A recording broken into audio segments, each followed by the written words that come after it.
تھوڑا سا topic different ہے اور میں بھی چاہتا ہوں کہ آپ تھوڑے ڈفرنٹ ہو جائیں.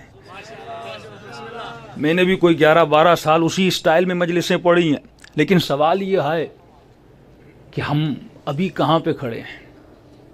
یہ یوٹیوب کی دنیا ہے، یہ سوشل میڈیا کی دنیا ہے.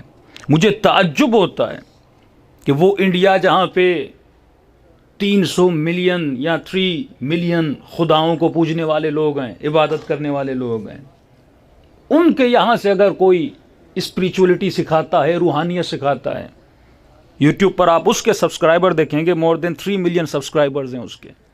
وہ امریکہ بھی جا کے لیکچر دیتے ہیں، وہ یورپ میں جا کے لیکچر دیتے ہیں، جن کا مکتب اہل بیت سے لینا دینا ہی نہیں ہے. وہ دنیا کو سکھا رہے ہیں کہ روحانیت کیا ہوتی ہے، اسپریچولیٹی کیا ہوتی ہے، سکون کی زندگی کیسے گزاری جاتی ہے، زندگی میں اطمینان کیسے حاصل کیا جاتا ہے. اور اتنی نعمت اور اتنی روحانیت خدا نے ہمیں دی، جو میڈیٹیشن، جو روحانیت، جو سکون، جو دعائیں پروردگار عالم نے ہمیں دیں کہ اگر ہم ہنسنا بھی چاہیں تو فضائل اہل بیت ہیں، اگر ہم سوچنا بھی چاہیں تو عقل کی گفتگو اہل بیت میں موجود ہے، اگر ہم رونا بھی چاہیں تو مصائب اہل بیت موجود ہیں، اگر ہم خدا سے کلام بھی کرنا چاہیں تو صحیفہ سجادیہ موجود ہے. وہ کون سی چیز ہے جو مکتب اہل بیت میں نہیں ہے؟ لیکن ہم نے کتنا محدود کر دیا اپنے مکتب کو کہ ہماری آواز اس دنیا تک پہنچ نہیں پا رہی. یعنی ہم شیعہ صرف شیعہ سرکل میں کیوں ہیں؟ یہاں تک ایک سنی ہمیں سننے نہیں آتا. ہم کیوں خود کو اتنا محدود کر دیتے ہیں؟ جب ہم محدود ہوں گے تو پیغام اہل بیت محدود ہوگا. لیکن وہ انسان جو ہندو ہے، اس نے ہندوازم کے پیغام کو کتنا بڑا پھیلایا، پوری دنیا میں اس کا پیغام جا رہا ہے، مسیحیوں سے سن رہے ہیں. تو ہمیں تھوڑا اپنا سرکل بڑا کرنا ہوگا. کہ میں نے کسی مجلس میں کہا تھا کہ من احیاها فکأنما احیا الناس جميعا، یہ قرآن کی آیت ہے، جس نے ایک انسان کو زندگی دی گویا اس نے پوری کائنات کو زندگی دے دی. یعنی خدا آپ کو ایک بڑے سرکل میں لے جانا چاہتا ہے کہ جب کار خیر کرو تو یہ مت سوچنا تو ایک کو ہدایت دے رہا ہے، بلکہ یہ سوچنا تم نے پوری کائنات کو ہدایت دی. اب اس آیت کے مفہوم کو تھوڑا سمجھانا چاہتا ہوں. یہ دیکھیے، انسان جب دنیا میں آتا ہے، جوان ہوتا ہے، ایک ہدف بناتا ہے، ایک مقصد بناتا ہے. مثلا کسی نے کہا مجھے ڈاکٹر بننا ہے، ڈاکٹر بھی ایک علم ہے. کسی نے کہا مجھے انجینئر بننا ہے، وہ بھی ایک علم ہے. کسی نے کہا مجھے سائیکٹرسٹ بننا ہے، یہ بھی ایک علم ہے. لیکن سوال یہ ہے بہترین علم کون سا ہے جو تھوڑا بہت آپ مجلسوں میں آ کر لیتے ہیں؟ لیکن بہترین علم کی کچھ نشانیاں ہونی چاہیے. مجھے کیسے پتا چلے بہترین علم کون سا ہے؟ آج ایم یہ ہوتا ہے کہ وہ علم حاصل کرو جس میں سب سے زیادہ پیسہ ملے. یعنی ہم ڈاکٹر بنتے ہیں فائنینشلزم کی وجہ سے، زیادہ پیسے ملیں. ہم انجینئر بنتے ہیں کیونکہ اس میں پیسہ زیادہ ہے. تو ہدف علم نہیں ہے، ہدف پیسہ ہے کہ یہ علم حاصل کروں گا، زیادہ سے زیادہ ارننگ ہوگی، زیادہ سے زیادہ سیلری ہوگی. اور کسی کو کہیے مولوی بن جائیے، کہ مولانا گھر کا خرچہ کیسے چلے گا؟ مسجد کے مولانا کی تنخواہ 10 to 15,000، ایک ڈاکٹر کی تنخواہ 70 to 80,000. ڈاکٹر کس کو شفا دیتا ہے؟ جسم کو. مولوی کس کو شفا دیتا ہے؟ روح کو. تو ہمارا سسٹم بتا رہا ہے کہ ہم نے روح کو اہمیت نہیں دی، جسم کو اہمیت دی ہے.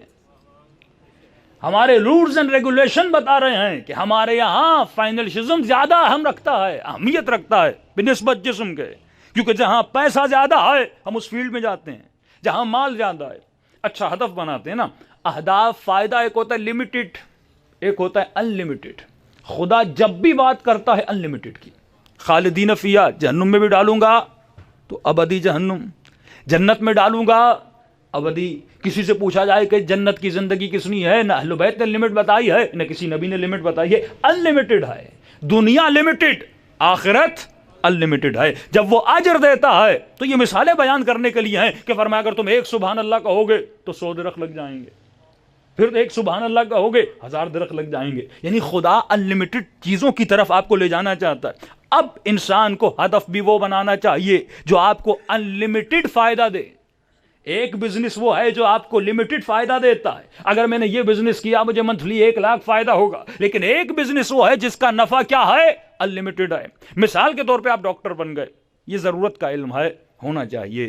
آپ ڈاکٹر بن گئے، ایک مریض آیا، آپ نے اس کو شفا دی. پہلی بات کتنے سال تک یہ ڈاکٹر رہے گا؟ کبھی تو ریٹائرمنٹ لے گا.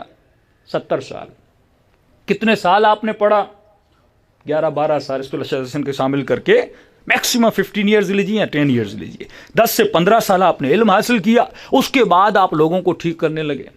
اچھا، جب انسان کو شفا دیتے ہیں اس کا بھی فائدہ ہے، لیکن سوال یہ ہے کہ اگر آپ نے کوئی ایسا مریض آیا جو صدام حسین جیسا تھا اور آپ نے اس کو انجیکشن لگا کے اس کو کینسر سے نجات دے دی، کتنے سال زندہ رہے گا؟ اگر خطرناک ترین بیماری آپ نے اس کی ختم کی، میکسیمم 60 سال.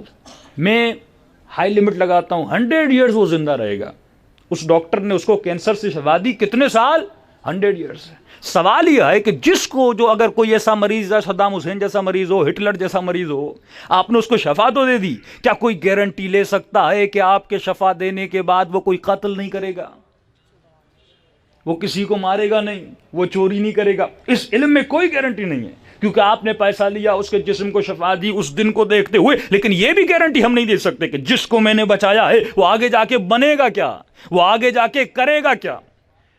اب سوال پیدا ہوتا ہے، 100 سال آپ نے اس کو زندگی دی، اہل بیت کس چیز کی طرف لے آنا چاہتے ہیں؟ فرمایا ایک علم وہ ہے اگر تم کسی کے وجود سے نفرت کو نکال دیتے ہو، اگر تم کسی کے وجود میں محبت کو ڈال دیتے ہو کہ بعثت لأتمم مکارم الاخلاق، ہم اس لیے مبعوث ہوئے تاکہ لوگوں کے اخلاق کو اچھا کر دیں.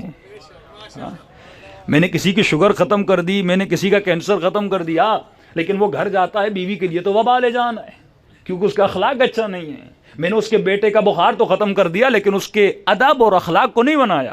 وہ علم جو اہل بیت علیہم السلام دینے آئے، وہ تربیت جو سیدہ اس معاشرے کو دینی آئی، وہ تربیت انسان سازی کی تربیت تھی، وہ شفا انسان کے روح کی شفا تھی. اور قرآن کہتا ہے اگر تم نے جسم کو شفا دی یہ 100 سال کی شفا ہے، لیکن اگر تم نے کسی کے اخلاق کو بنا دیا تو فرمایا دنیا تو کہے گی اس نے ایک کو شفا دی ہے، میں کہوں گا فکأنما احیا الناس جمیعا، اس نے پوری کائنات کو ہدایت دے دی. اور اس کا نتیجہ جو ہے، اگر دنیا میں کسی مریض کو شفا دیتے ہو اس کے 60-70 ہزار ملتے ہیں، لیکن اگر تم ایک انسان کو اہل بیت کے راستے پہ لاتے ہو، فرمایا یہ زندگی 60-70 سال کی نہیں ملے گی، مرنے کے بعد خدا تجھے ابدی زندگی سے نواز دے گا. صلوات پڑھے محمد و آل محمد.